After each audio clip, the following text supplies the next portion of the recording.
they don't allow us to even consider those ideas. They call them evil. They call them racist. They call them all these things that they can to silence those ideas. And I'm not saying that everybody who is in support of wokeism is doing that. I'm saying that there are people whose goal it is at the top to retain their power, and this is one method that some of them are doing. This is the Illegitimate Scholar Podcast, where you get an understanding of our culture that isn't limited by neoliberal woke universities. I'm Sam, and I'm here to speak to you, the person that wants to be informed and involved with your culture and community, but doesn't trust mainstream academia. I'm doing this because I quit my teaching program so I could do this podcast and talk about what I really wanted to talk about, not what was selected for me to teach. Today, who does wokeism benefit? Who does it harm? Why is it so popular, and what does it take the place of? I'm going to be breaking down the details of who goes to Harvard, which has a similar makeup to other elite colleges, and what my specific way of analyzing the population of Harvard tells us about who becomes the richest and most powerful in our culture. I'll compare that to what the elite tell us about who goes to their colleges and why they do it that way. This will be another key in getting you to better understand how power is organized in our culture and where you fit into it. Okay, so what is wokeism? I'm going to start with literally the dictionary definition because we got to get on the same page. So woke is an adjective derived from African American vernacular English, meaning alert to racial prejudice and discrimination. Beginning in the 2010s, it came to encompass a broader awareness of social inequalities, such as sexism, and has long been used as shorthand for American left ideas involving identity politics and social justice, such as the notion of white privilege and slavery reparations for African Americans. And that's literally from Wikipedia. And you know, that's a great cause. You know, those are problems, but it doesn't really tell the whole story. And to expand on this, I'm going to go to a quote from the New York Times, from an article in the New York Times. So perhaps no other word of the moment is so under attack as woke. A word born as a simple yet powerful way of saying be aware of and alert to how racism is systematic and pervasive and suffuses American life. I don't know what that means. Wake up from the slumber of ignorance and passive acceptance. So, what the New York Times is saying is that, wow, why is a word under attack? That just means like being against racism. This attack that's being made by the New York Times in this case, it aims to paint anyone who tries to disavow wokeism as a racist. But this isn't true. And if you think somebody would only attack wokeism if they were racist, I really hope that you'll sit through this and you'll listen to what I have to say, because I think that there is many reasons why somebody would attack wokeism, and I want to explain why perhaps wokeism is being used to support the upper class. When I think of wokeism and what is woke, I'm thinking of popular racial politics, ideas common on college campuses, an emphasis on like politeness, left-wing identity politics, discussion on class lines is absolutely not allowed. And everything has to be based on like race and ethnicity and this idea of white supremacy, which, you know, I'm not necessarily saying isn't a thing. But while there are racial issues to work out, there's also class issues to work out. Okay, and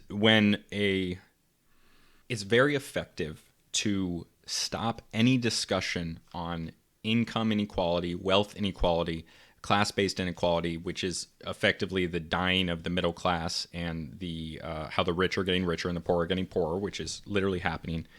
Any discussion of that can immediately be shut down as ignoring the systematic racism in our country. And it's a very basic way of dividing and conquering, splitting up poor people, splitting up poor black people from poor white people, and, you know, making people fight against each other rather than against the haves when they are all the have-nots, just different colors.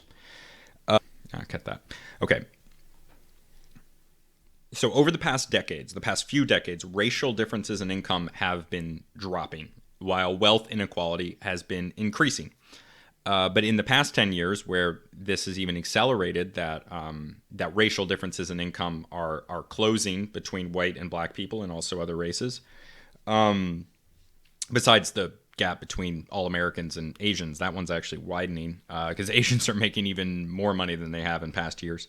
But in that period, the Between the years 2011 and 2019, in the New York Times and the Washington Post, there was an increase of 700% and 1,000% in the amount of articles that use the word racist or racism.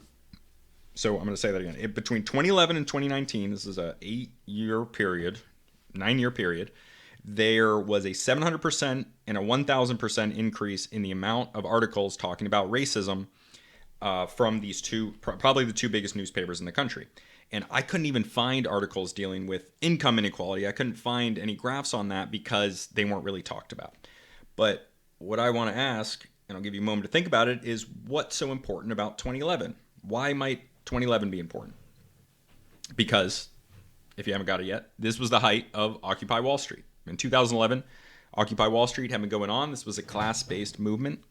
So there's this huge increase in the number of articles that come out between 2011 and 2019 about these racial issues. And, obviously it's a conspiracy theory. Some people would call it that the people that own the news are using racial topics to drown out any class-based topics. But Jeff Bezos owns the Washington Post. Do you think he's not using that to his advantage in some way? And don't you think that it does help the prominence of racially based issues when they're put in front of people's places? Obviously, if more of these articles are written and more of these articles are posted, then they're going to get more exposure and people are going to be thinking about them more. And they count on that. And I'm not saying that they're specifically put in there just for that purpose, but I think that you can draw a conclusion from seeing that more racially based issues are being put into the mainstream media, less time for class-based issues in the media, less time for income inequality. And you can see that that has coincided with a increase in income inequality and a decrease in racial inequality. And not that racial inequality isn't a problem, but at the same time, it would be better if racial inequality was decreasing at the same time that income inequality was decreasing. It'd be awesome to have both. But Jeff Bezos did not buy the Washington Post because he has a passion for journalistic integrity. He bought the Washington Post because he wants to control the flow of information to serve his hundreds of billions of dollars in corporate money. That's what people do. A small business owner would do what they can to build up their business. They might use local media. They might, donate locally to something. They might sponsor a baseball team and have their pizza store on the frickin' baseball team's jerseys. They do that. If you're at a larger scale, if you're at Jeff Bezos buying the Washington Post or Elon Musk buying Twitter, you're just scaling up at a business level, but you're still serving your business. It might sound like a conspiracy theory that they're talking about racially based issues, but if you really think about what's at stake here, the level that's at stake here, the amount of money, then why wouldn't they do something like that? Of course they would do something like that. He didn't become the richest man in the world from, doing things that were against his monetary interest. That's what he does. So one way that I'm going to demonstrate that we are in a very class-based system is by looking at Harvard University. And I know that Harvard is one representation of the elite, but the Ivy League schools are very important for understanding the elite. It's an elite college. A lot of actors, politicians, anyone prominent has been to the Ivy Leagues or other elite colleges, the vast majority of them. So it's very popular right now to be anti-racist, and the elite schools created this ideology. I mean, this came out of most new academic ideas. The prominent ones come from elite universities that produce things that the lesser universities then feed off of, because it feeds down from the top of senior professors. Harvard, like other elite schools, publishes very specific information to you. And they don't publish all the demographic information about their students. They publish what they want you to see. So whenever you see any statistics that somebody is posting, you know that they're not sharing every statistic they possibly have. They're sharing the ones they want you to see. So in this case, Harvard publishes racial statistics, geographical location, and a couple other small ones. But they don't publish income. So Harvard publishes the statistics they want you to see. And I'm not going to read off all these statistics, but all of these numbers will be posted in the Discord. So please join our Discord. Links below to see all of these and to also discuss everything that we're talking about here, or give me some ideas that you want to see. So what you see is that Asians are heavily overrepresented at Harvard. Black people are slightly overrepresented, and this is all versus the main U.S. population. Native Americans are overrepresented, and I feel like a lot of these are probably some Elizabeth Warren type situations where these are people claiming it, when they're not really even involved in the Native American culture, which I think is pretty fucked up. But I can't prove that, so I don't know. And Hispanics are underrepresented, which I thought was interesting. But what they're not telling us is how can we break this down a little bit more. So I'm going to break this down in a couple ways because I think it's interesting, because there's even stuff within the racial categories that can tell us a little bit more before we even get to the income. So all these racial groups together add up to 59.4%. And I assume all we have left over is white. So it's 41.6% of Harvard population is presumably white, which is, versus 59.3% of the American population is white. So white people are underrepresented as well as Hispanics. But then if you break it down by religion, you see that Jewish people are 9.5% of Harvard. Assuming most of those are white, that puts the non-Jewish white population at 30%, which means, looking at this, that the most underrepresented population, at least in these terms, at Harvard is actually a non-Jewish white person. And that doesn't even include some of the ethnically Jewish people who might have identified as the large percentage of agnostics and atheists at Harvard. One thing I was a little bit surprised about was that blacks are slightly overrepresented at Harvard. And then I realized, wait a minute, I need to break down the black population a little bit as well, because there's a trick that the elites do, and we'll explain why in a minute, why people in charge of these colleges do, is yes, they post the statistics of the black people that go to Harvard, but you can also break it down by the two main populations of black Americans, and those are black immigrants and the children of black immigrants, or those are the descendants of freed American slaves. And there is a big difference culturally and in achievement between black people that are freed from American slaves and from these black immigrants. Black immigrants and their children are only 20% of the American population, but they're 41% of Harvard's black population. What it eventually comes down to is that actual native black Americans are underrepresented by Harvard because of those black immigrants that are coming in, those disproportionately privileged black immigrants. So what you end up having is that Hispanics are 2/3 represented. Non-Jewish whites are about half represented versus their population. Non-immigrant blacks are underrepresented a little bit at 9% of Harvard versus 11% of the U.S. And but while black people who are descended from freed American slaves are slightly underrepresented, the immigrant black population is overrepresented at a rate of 2.7 times. Asians are overrepresented 4.5 times, and Jewish people are overrepresented 5 times, and possibly more. Before I get into the rest of this, obviously I'm not blaming the Jews here, okay? We're going to get into some larger disparities in a second. So don't blame the Jews, don't blame the Asians, it's not like that. Don't blame the immigrant black people, this is just to show that there is more to these statistics than just what they show you. They show you what they want to see, and there's more beneath the surface. So now we get into the really interesting part, which is the income disparity at Harvard. Their family income, which is their parents at the point that they go to school, is $168,000, which is 2.5 times the United States average of $71,000. So the poorest 20% of the U.S. population ends up as 4.5% of Harvard students. So while they are 20% of the U.S. population, they're only 4.5% of Harvard. So this is so far the most underrepresented group that we've seen. So we did the bottom 20%. What about the top 20%? And 67% of Harvard, that's 2 out of every 3 students at Harvard, is from the richest 20% of Americans. So they're overrepresented at more than 3 times the rate. 2/3. So 2/3. So 2 out of every 3 students.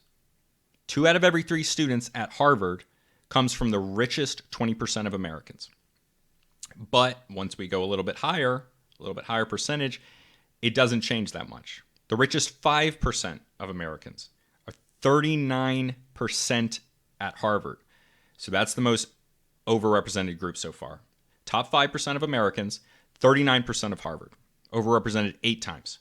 Top 1% of richest Americans, 15% at Harvard. 15 times representation.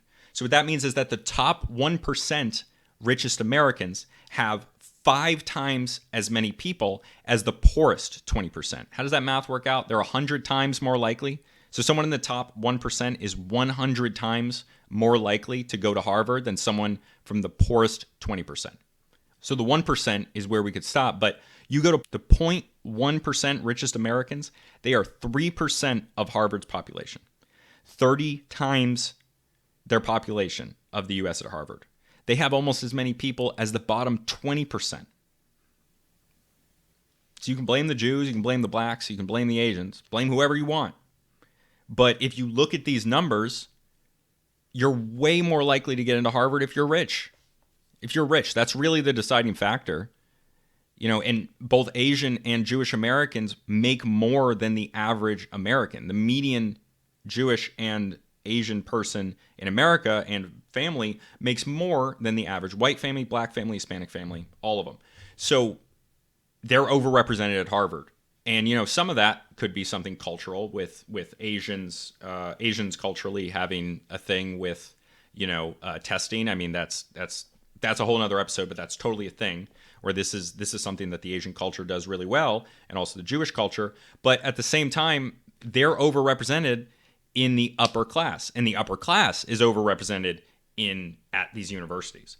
You'd have to I don't even know if the numbers exist, but you'd have to take Jewish and Asian people, and you'd have to control for their income and find out if they're actually overrepresented, or if really the important factor is that they're rich and there happens to be a higher representation of them simply because they're overrepresented in the rich. But they're not going to publish these statistics because for the same reason that they're allowing in a lot more of this immigrant black population, which we're going to get back to in a minute, the people that run these universities, they want to have people that think like them, that are like them. So they try to get as much of the elite in there as possible. And that's shown by the fact that the top 20% are 2/3 of the population. And they will post these racial statistics so that they can show, hey, we're allowing all of these different races in. We have all this diversity, but at the same time, there's much less diversity of income. So they have a diversity of race, but it's just elites from different parts of the world and different parts of the country. And if you think oh, it doesn't matter, it's just Harvard, it's just college, that's not real life. But it matters because this is where people think of these Ivy League schools that they give you a better education, but they don't. They probably maybe give you a 5 or 10%, I'll give them that, better education versus a good state school like the University of Connecticut or the University of Texas. But they don't give you, their benefit is not that they give you a better education. Their benefit is the networking that you do. And that networking matters for all of your life. It really does. So I've got a couple stats here. If you look at the senior appointees from every president for the last 70 years, the only one who doesn't have more than 50% of their appointees coming from either an Ivy League or an elite school like MIT, the top 25 schools in the country, the only one that doesn't have more than 50% of theirs coming from elite schools is H.W. Bush, and he has about 48%. You can do the same thing with cabinet positions and federal agency heads. More than 50% of most of them come from these elite or Ivy League schools. So Wokism allows universities to hide the fact that they are very heavily disproportionately from the elite. These elite universities push the idea that racial diversity is what matters, and then they hide the economic inequality statistics. The cronies that they have who went to their Ivy League schools, who control the news media, choose not to post articles about income inequality, and instead they post articles about racial inequality. And then they post racial statistics on their colleges so that people know that they are serving diversity. But if you look under the surface, they're not serving diversity. They're serving a very specific definition of diversity. And at the same time, they're pushing articles like that one in the New York Times that says that if someone has a problem with a conception of diversity that is only literally skin deep by the use of race and doesn't make distinctions between immigrant black Americans versus those who were freed American slaves who still have much worse outcomes than those black immigrants, they don't allow us to even consider those ideas. They call them evil. They call them racist. They call them all these things that they can to silence those ideas. And I'm not saying that everybody who is in support of wokeism is doing that. I'm saying that there are people whose goal it is at the top to retain their power, and this is one method that some of them are doing. And they have good arguments that they make to convince people that these ideas are correct. And there are good arguments for addressing racial inequalities, but that doesn't mean that it's the only thing that we have to do. And I think I've shown that here with how big of a difference in, I'm sure I'm going to be called a racist and an anti-Semite for even bringing up the disproportionate amount of Jews in at universities, because it's happened to me before for bringing this up. But again, right now and that other time, I only bring it up to talk about a disproportionality of power between income groups. You know, it's not like I look at that, oh, wow, Jewish people are 5 times overrepresented at Harvard. I wonder why that is. No, I know why that is. Because they're overrepresented in the rich, and the rich are overrepresented at Harvard. It's not about being Jewish. It's about the fact that a disproportionate number of them are elites. And it doesn't help a Jewish person, of which there are many, that are not rich. You know, just because the median Jewish American makes more than the average white American or black American doesn't mean that every single Jew is rich. And it doesn't mean that they're benefiting when there are more Jewish people at Harvard, just like it doesn't mean that any normal black person is benefiting when another black person is at Harvard, especially if that's somebody who's from a essentially distinct culture. And if you're listening to this and you have some black friends, ask them, because I don't know what they're going to say, but I know what my black friends have said, is that there's tension between those two communities. They're not considered, you know, the same group of people by either groups. So why would the people in charge who are posting this information, why would they want to specifically target racial diversity quotas instead of an income inequality quota? And the answer is that they fucking hate you. If you're poor, they hate you. They will do anything to not be around you. They will do anything to not have their kids be around you. They'll put them in private schools. They'll send them to colleges where they know that only rich people are coming in. And, you know, you could call these rich people racist, and, you know, in a lot of cases you're probably right, but they definitely fucking hate poor people more than they hate other races, because they'll allow people of different races into their universities at a higher rate than they'll allow poor people in. So you can clearly see that in these elite colleges, they're fine with allowing in a few people from other cultures, because it's not just white people here, as long as those people are from the elite. They're okay with it as long as they're from the elite, and they'll allow a few poor people in every once in a while, just so there's an understanding that the facade can be breached. They would rather accept people from other cultures who are parts of the elite in their own cultures than allowing in poor people from their own culture. You know, just like the nobility in medieval Europe, they were multicultural. They would marry each other. They were not going to marry people within their own country, because those people were all beneath them. They would marry other royalty from other countries. You know, so they would just marry other elites, and that's what these elites want. They want to be at places where they can meet other elites' children. Their children can marry other elites so that they can perpetuate their lines. They're not going to dirty up their blood with poor people, because they're modern-day aristocracy. Then they can claim that they have all these people of color at their university and that they're being diverse because they've taken the Nigerian aristocracy, Indian Brahmins from the top caste of the Hindu caste system, and white Mexicans from the top of the ethnic caste system that exists and existed for the last 500 years in Latin America. They can call them, you know, people of color, whatever, and then they can just pretend that they're actually serving people that are underrepresented, when really, yes, they're serving underrepresented racial groups, but those people are disproportionately from the elites of their respective countries, and for some reason people forget where those people fit in their home countries when they become immigrants to America. Because when you're an immigrant in America, the left views you as a victim, regardless of how you got there or what your status was in the other country. And a lot of times, these people that are immigrating, especially from certain countries, those are the elites. A very disproportionate number of Indian immigrants to the United States are Brahmins. They're from this top caste. And I've heard people ask, oh, why are so many Indians doctors? They're fucking not. Not that many Indians are doctors. It's just that the ones that are doctors are allowed to come over here because they're elites and they have access to the resources that allow them to emigrate. Whereas some of the poorest immigrants in America are immigrants from El Salvador because they're able to walk in and then they get permanent citizenship eventually. If Indians could walk here, we would have a lot more poor Indians, but they just can't get here. That's all it is. So then we have rich immigrants from India and certain Latin American countries, and we have poor immigrants from others. If you look at Barack Obama, the first black president, except he was biracial, he was half white, and the black that he was African immigrant. His dad was Kenyan and an immigrant, and he went to an Ivy League school. He went to two, actually. And then you have Kamala Harris, who I think she also went to an Ivy League school, and her dad was from Jamaica, African immigrant.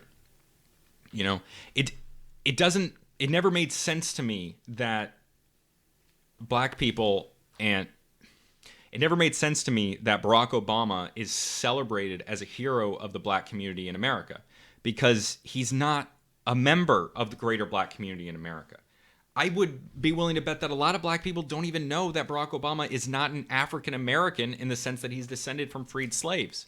Because that would be the true overcoming of this great setback against black Americans when they were enslaved for hundreds of years and then kept under Jim Crow laws. But Barack Obama's family never dealt with that. I mean, I assume they dealt with racism when they came to America, but it's nothing like your family being, taken as slaves, brought to a new place, and then, kept down on the social ladder for 400 years. It's nothing of the sort. And I mean, that's why it comes out with Kamala Harris and Barack Obama. Kamala Harris, by the way, is also half Brahmin Hindu.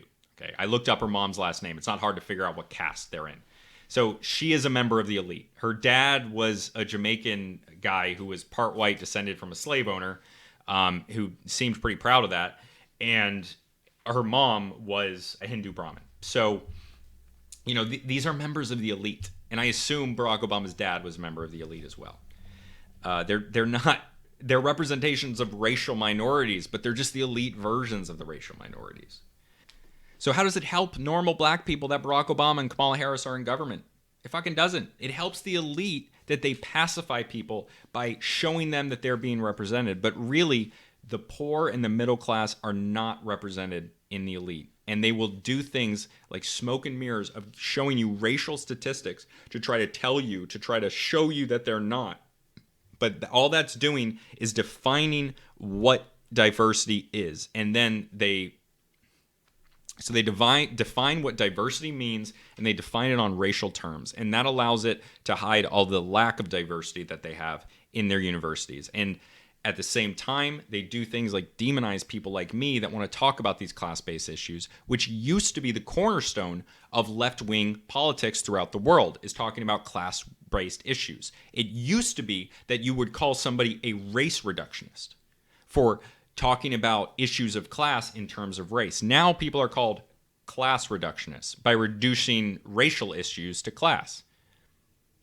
But as I've just demonstrated with these Harvard statistics, the income inequality at the elite universities, at these elite institutions, is much greater than the racial inequality.